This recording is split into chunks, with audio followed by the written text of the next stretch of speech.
Bismillahirrahmanirrahim. Nahmaduhu wa nasalli ala rasulihil kareem. Amma ba'd.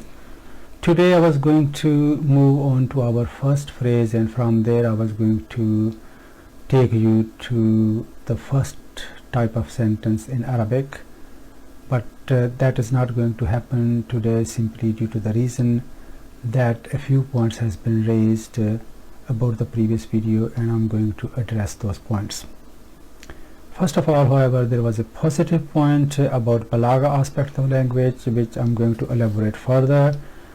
Balagha, which we can translate expression, is a very important attribute of any language, and in Quran it is at its peak. As I said last time, at a human level, some of us can produce a good piece of prose from time to time, but doing so consistently at a human level is not really possible. Those who say it is Muhammad's own doing, sallallahu alaihi wasallam, no human being has ability to come up with a refined, beautiful, eloquent and elegant language such as Quran on a regular basis. And come on, doing this for 22 plus years, this is simply not possible at a human level. The next comment was to provide further clarification about fasaha and balagha. Quran is both fasih and baligh. Although it is not really possible to go into the nitty-gritty of it in 5 to 10 minutes, I will need at least 10 videos to fully explain these two terms, but I'm going to shed some light on these two terms in the next few minutes. Last time, in a nutshell, I said fasaha is mainly to do with correct use of grammar, which is the use of sarf and nahv. Being human beings, we are fallible. Let alone balagha, we quite often tend to do mistakes at the level of sarf and nahv. In the last two videos, I have committed two mistakes, one of spelling and other of sarf. When I was writing Iblis, I ended up writing Iblis, so I omitted ya. So it should really be Iblis, not Iblis.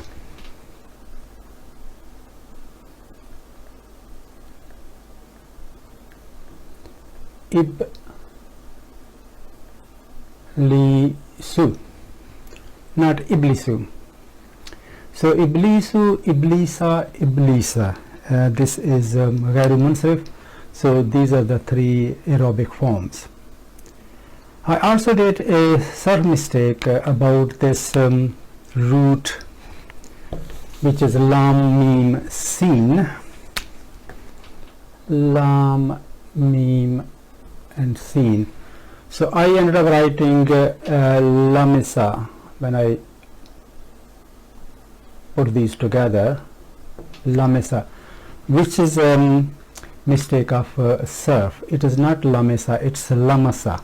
So lamasa yalmisu.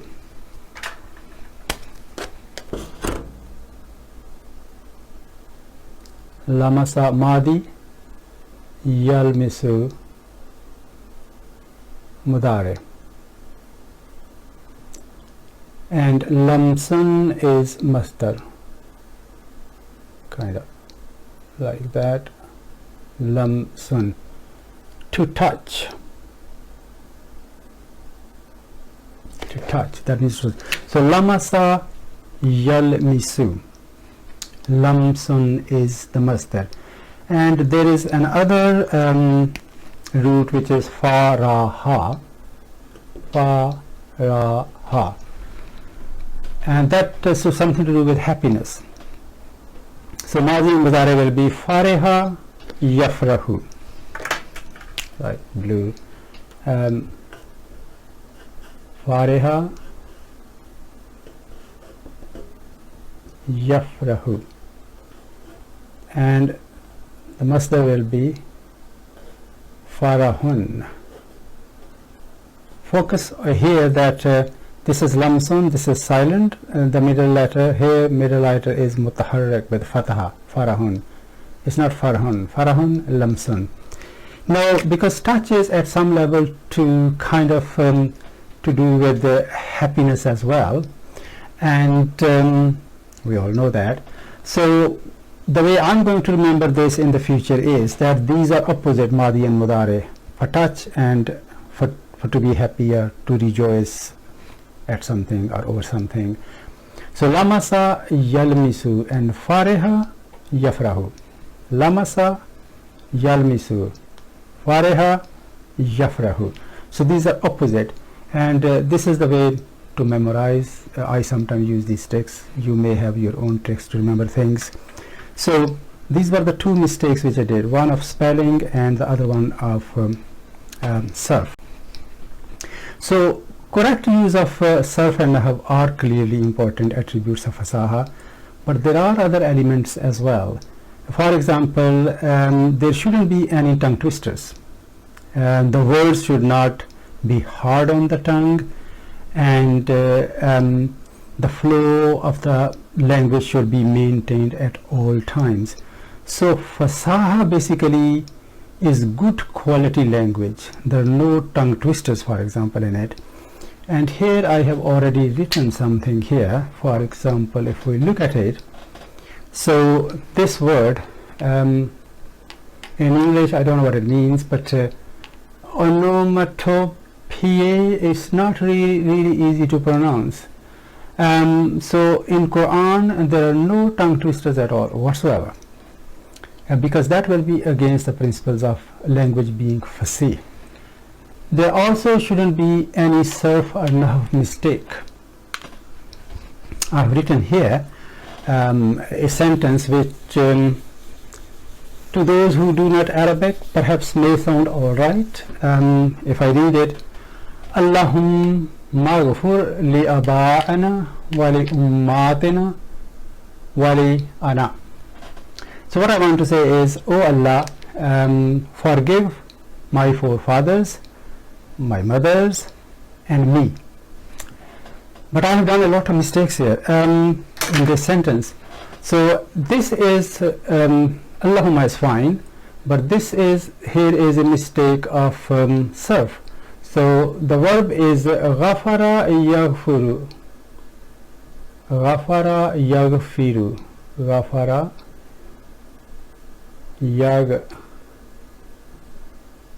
mudare yaghfiru, and because it's fail amr has been used here, you're asking something, requesting something, so that will be eghfar, eghfar. So by combining here Allahumma eghfar, it should be not Allahumma ghafur. Sorry, I've written another mistake. Easy to do mistakes at human level. So it's basically ghafira yaghfaru, ghafira yaghfaru eghfar. Can't be eghfar, then eghfar. Ghafira yaghfaru eghfar. Okay. So ghafira yaghfaru eghfar, and Allahumma ghfir it should be. This is Hamzatul Wasl, so it's there in writing, but it's not pronounced. So Allahumma ghfir, so there should be kasra here, maghfir, and that's correct sarf, maghfir. For maghfur is wrong. Li aba'ana, aba'una is plural, so aba'una, aba'ina, aba'ina, aba'una, aba'ina, aba'ana, aba'ina. Forefathers. And this lam is harf jara, and because of that this should be li aba'ina. So this is a mistake of nahv here. So sarf mistake, nahv mistake. Wale ummatina, ummatina is again mistake of sarf, because ummun is singular, ummun, and then it's ummahatun, ummahatun, not ummatun. So it's a self mistake here, wale ummahatina. And then there is another is nahab mistake here. Ana means I, li ana for me, but that's a mistake of nahab. When ana is used in maf'uli form, it changes to ya mutakallam. So that should be wali and for me. So forgive me, forgive my forefathers, my mothers, and forgive me. So there has been so many mistakes here, both of sarf and nahab, and that is against the principles of language being fasih. So this language cannot be fasih. This ya mutakallam is really interesting, because if you remember Surah Kafirun, everybody remembers that, memorized, we have all memorized it. So lakum dinukum waliyadini wa liya lakum dinukum waliyadin. That's actually what it is. Wali dini, basically. So ya mutakallam is allowed to take either sukoon or fatha. Ya mutakallam never takes dhamma or kasra. So here we can use either sukoon, like here, or we can use, we have got option of using fatha. So rather than pronouncing it wali dini, because if it is a sukoon here, we have to say wali, which is a little bit hard, the flow is not very good. So wali dini, and this is mutakallam as well. So in Quran, in Allah Ta'ala has said waliyadin. Waliya is easy to, is much better flow, waliya. And this ya mutakallam has been dropped altogether. So it is waliyadini. And when we stop, we say waliyadin. Waliyadini.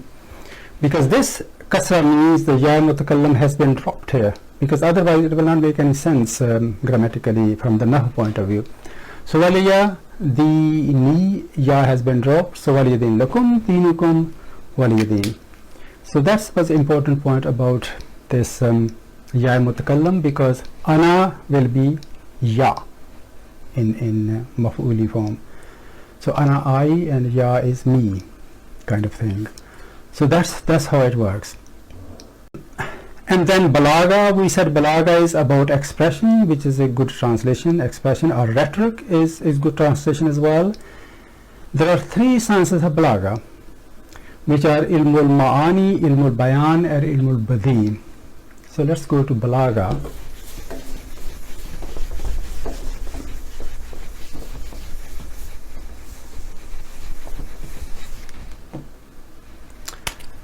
It's balagha.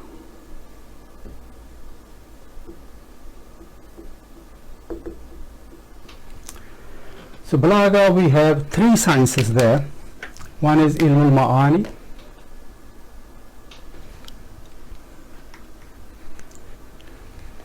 ilmul ma'ani, ilmul bayan,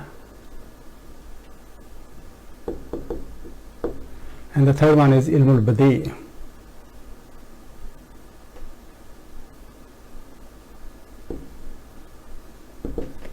Ilmul badi. So ilmul ma'ani means that we are using the words by which we do not really have their literal meaning at heart.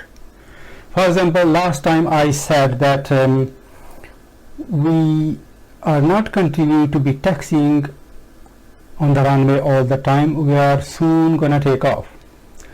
So we're not really sitting in a plane here, and what I wanted to say was that we are not going to continue to be on this foundation level forever.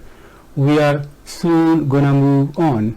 So I have used different kind of words to give different meanings. So that's ilmul ma'ani. That fits in here, kind of thing. So you're not using exactly, it's the different terminologies in Arabic. There is a shabi, which is the basic level kind of thing. kinaya. Isti'ara is something totally different. That was isti'ara which I just used, which you not really have original meaning of the words. And in kinaya you can have two options. You can either go for the literal meaning or sometimes go for the alternative meaning. So there's option there, and there's majaz as well. So the different terms, we're not going to go into those today. And there are many examples in Quran. For example, masalahum kamasalil ladzi istawqada naran falamma adaa'at ma hawlahu dhahaba Allahu binurihim wa tarakahum fi zulmatin la yubsirun. That's first isti'ara, metaphor. Summun bukmun umyun fahum la yarjun. That's the second one. وكصيب من السماء فيه ظلمة ورعد وبرق يجعلون أصابعهم في آذانهم من الصواعق حذر الموت والله محيط بالكافرين. That's the third metaphor, right at the beginning.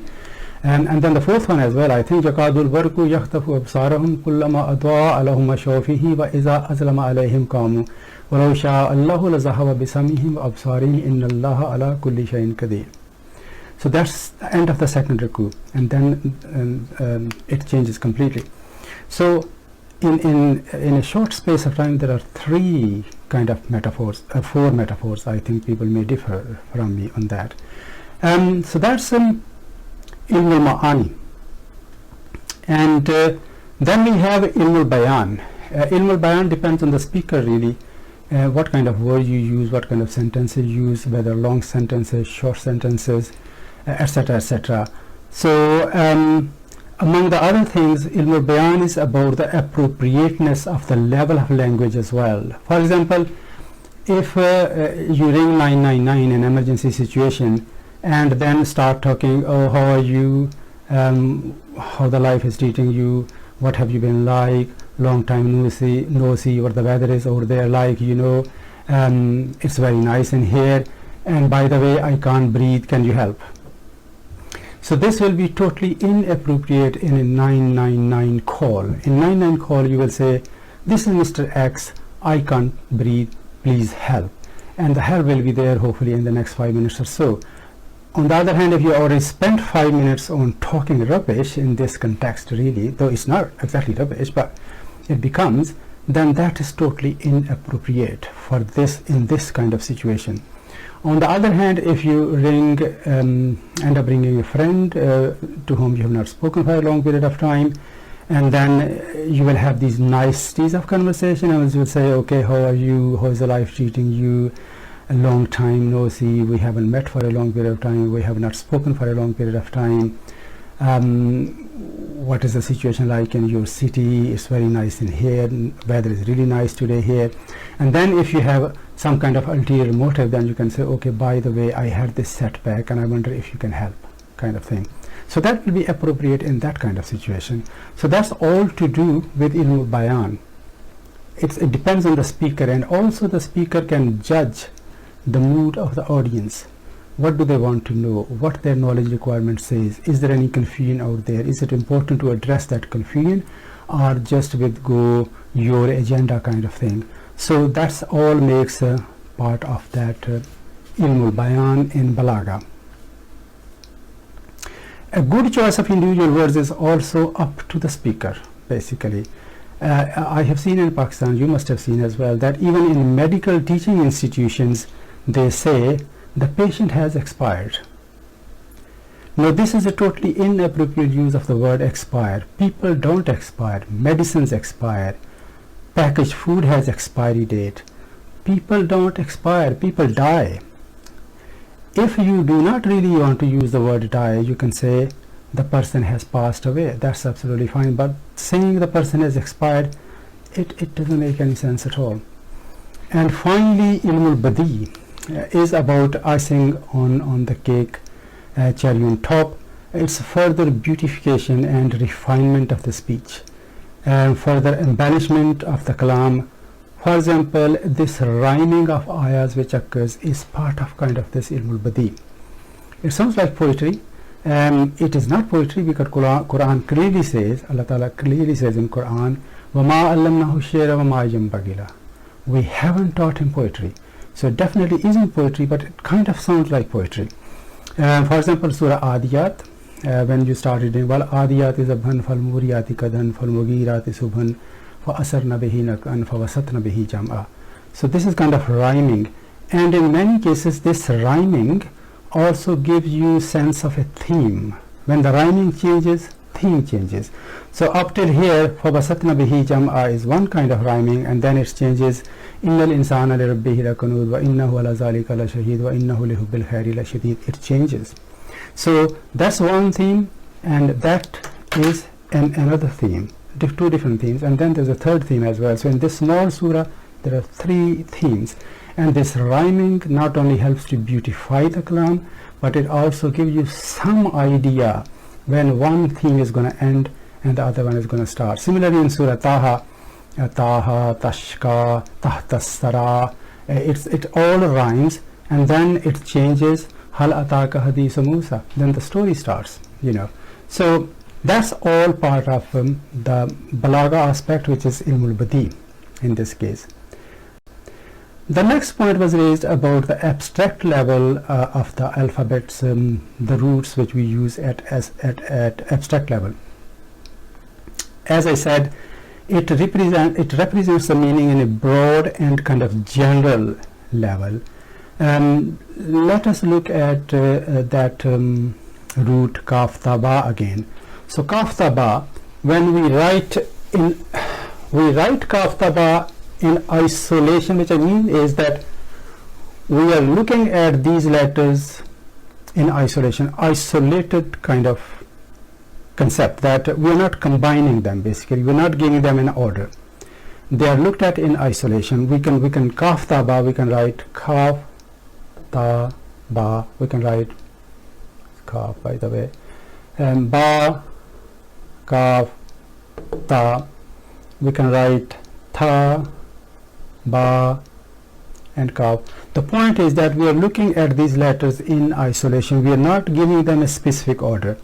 So individuals not joined together, not put in specific order, that's the kind of abstract level of thinking about these 3 letters in any kind of fail, that will apply to any kind of fail.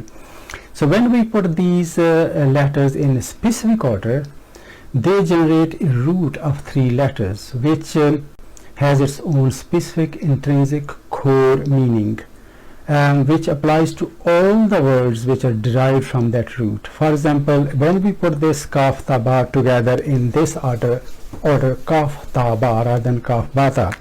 So I have Kaf and I have Ta, and I put them together. Not only putting them together, I'm gonna join them by these vowels, which are haraka. So Fatha, Fatha, Fatha. So what I have done is I've generated a verb here, which is past tense. He wrote, Kaf Ta Ba. And the other words which will be similar from these 3 letters, they will have the same order.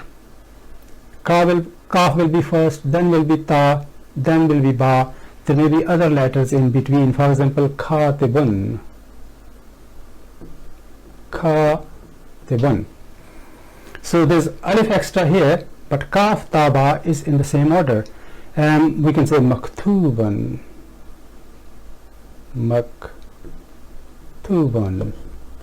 So Meen extra, Wa extra, but Kaf Ta Ba are in the same order. Maktabatun, Kattabun, or Kitabun. Okay, alif extra here. Okay, but Kaf Ta Ba exactly in the same order. So all the words which will be derived from this in the same order in that particular word will give a kind of similar meaning, something to do with writing, basically. That's what it will be. And when we change this order to from Kaf Ta Ba to Khabata, as we looked at it last time, Khabata, Khabata. Now this change in the order has produced a different root with a different meaning. So at an abstract level, Kabata and Khataba will have connotations of something similar among them, and for which I would like you to refer to the previous video, please. I'm not going to go into the details of this time. So that's what the abstract level is, and then at the concrete level, we give these letters a specific order, which then gives a specific meaning, and that is a specific root. In that case, we can look at a few other.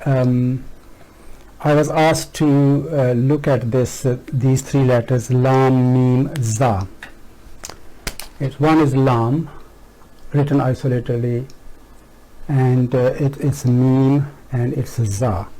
Actually, I have already reproduced it here. Makes it easy. So lam, mim, za at an abstract level. It could be za, mim, lam, lam, za, mim, lam, mim, za. So these are three separate kind of letters, so to say, at an abstract level. So what may be doing here is I have given them three different specific orders. So one of them is za, mim, lam. So from this I can have zamala, yuzamilu, muzamalatun, which means to be a colleague. And if we put this in fa'ilun pattern, that will become zamilun. Remember, fa'ilun pattern is rahimun, karimun, sharifun. This is a sifa, but a kind of sifa which is it's a kind of permanent kind of attribute. So being a colleague is not that you're not colleague one day and you're not colleague another day. So being colleague is a long-term thing. So it then falls on this pattern of fa'ilun, zamilun, to be a colleague, for example. Then this is another pattern of this verb, which is tazamala, yatazamalu, tazamulun, which means to be close companion, which is kind of, these are close as well because you are there every day, you see each other every day, but this may be a bit more closer than being colleague, but it's kind of similar meaning, but at the same time separate meaning as well. Then we give these a different order, lam, za, mim, and now we have these verbs. There are actually 5. I have written 2 here, 3 here. Lazima, yalzamu, luzumun, to be necessary. Lazama, yulazimu, mulazamatun, to accompany constantly. Similar kind of connotations here. Alzama, yulzimu, ilzamun, to compel. When you're together, you tend to compel people as well for some reason, force them to do things, etc., etc. So that and that is the specific meaning to this order, and then we change the order to lam, mim, za. So from this I could get only one, and there may be more than that. Lamaza, yalmuzu, lamzun, to backbite. Okay. So backbiting, what is that to do with this? Well, it does happen quite often here among colleagues. It can sometimes happen here as well, backbiting. And when you accompany constantly, people do that. Backbiting does occur, I think. So there are connotations of these meanings at that abstract level, but at concrete level, they have kind of their own meanings. Here there is another word which doesn't have, its meaning is totally different, but surprisingly the root is the same. So Surah Muzammil, it's za, mim, lam is the root, but the meaning is totally different, and the reason for that is that there is a different pattern of that verb, because these different patterns of verbs, when I say different patterns of verbs, there are 17 different patterns of verbs in Arabic. 12 has been used in Quran, and they fall into these different patterns, and those patterns tell us their specific meanings then, which there is a general meaning, but then there is a specific meaning as well. So there is in Surah Muzammil, the pattern of that, where that has been derived, will be it will be kind of za, mim, lam, the same order, za, mim, lam.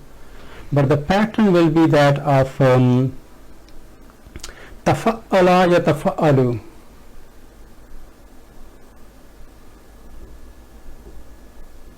Tafa'ala madi, yatafa'alu, yatafa'alu. Tafa'ulun was mudare. Tafa'ulun. Sorry, that's not mudare, that's masdar. So madi, mudare and masdar. Tafa'ala yatafa'alu tafa'ulun. And if we put this mada or jizr or root here, fa kalima, ain kalima and lam kalima, this is fa kalima, ain kalima and lam kalima, we have talked about that. So this becomes tazammala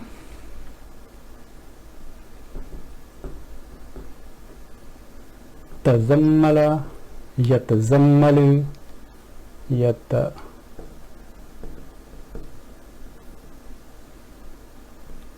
tazammala yatazammalu tazammulan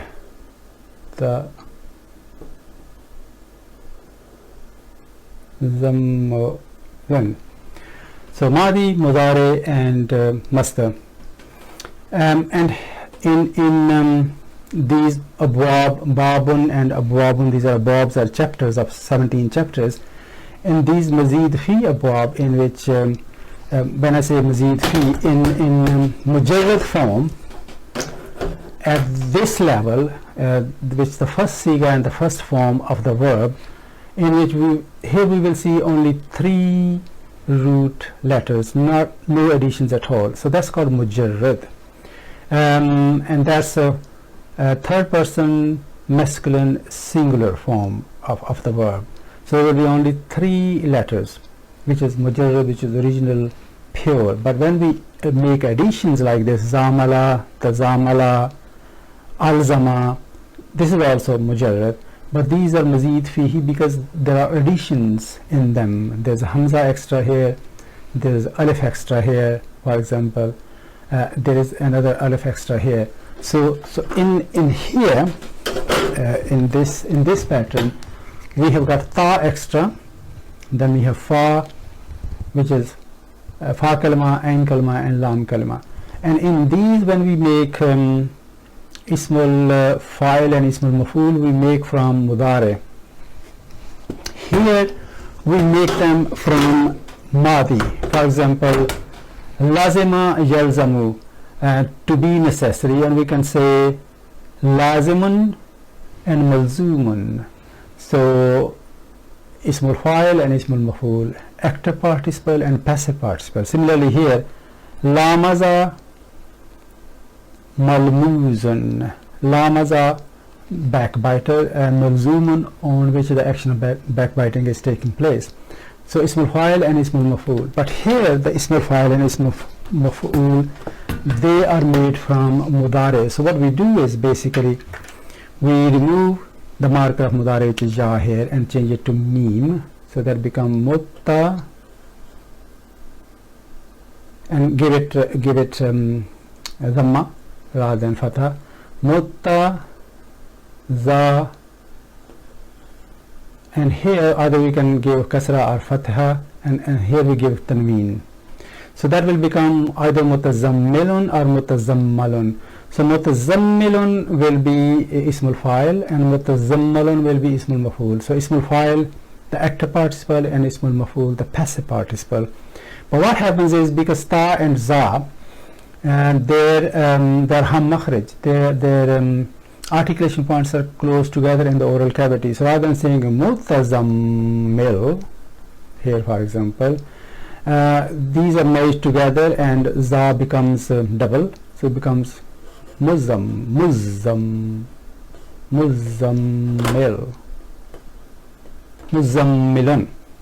muzammilun. So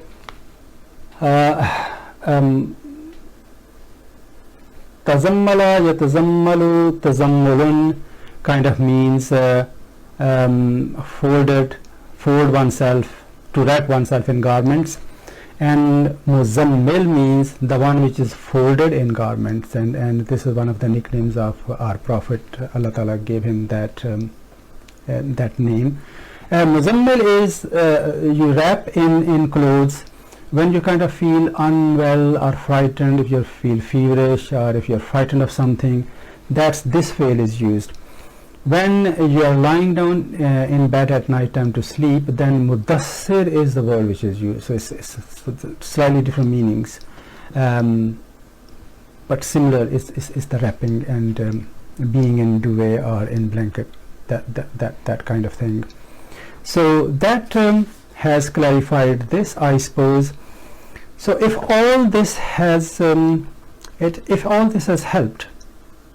to get group of this abstract level, root letters, fasaha, balaga, etc., brilliant, congratulate yourself. If not, don't worry, all this was not meant to be in the original plan, this is just extra.